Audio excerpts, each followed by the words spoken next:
This is a video to demonstrate how to connect and share the REALITi 360 system from iSimulate over Zoom. So first of all, what we need to do is have the devices, both the facilitator iPad and the iPad for the monitor, connected to the same router that the computer is connected to. So it's important that all of them are connected through the same router.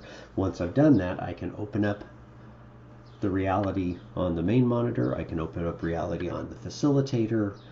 Just like it does when we run them in the classroom, it's going to look for and find. I'm going to do tap to connect on the facilitator, and it finds the one and only monitor that's available, which is the Rogue CC iSimulate Pink. I hit connect, and now it's going to pick. I will pick one of our generic scenarios. I like to turn the sounds off before I fire up Zoom because it might blast people out if it's a little bit too loud.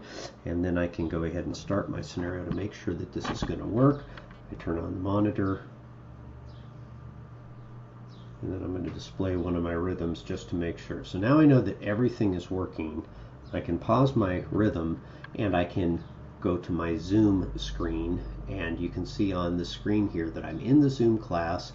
In this case, I have myself and one paramedic student in here, and so I'm going to go to the share screen option, the little green box, and it's going to share screen, and I have options. I could share my desktop computer, I could share a whiteboard where students can scribble on it. In this case, I'm choosing iPhone, iPad via AirPlay.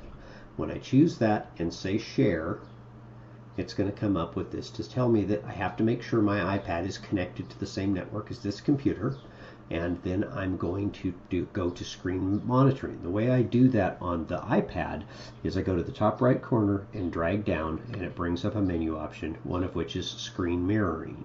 I check that, and one of the options that comes up is Zoom, because it just found that I'm trying to do this. I choose Zoom, and you notice on the computer screen it opened up. I have to touch anywhere outside of that menu and touch it again, and now it's ready to go.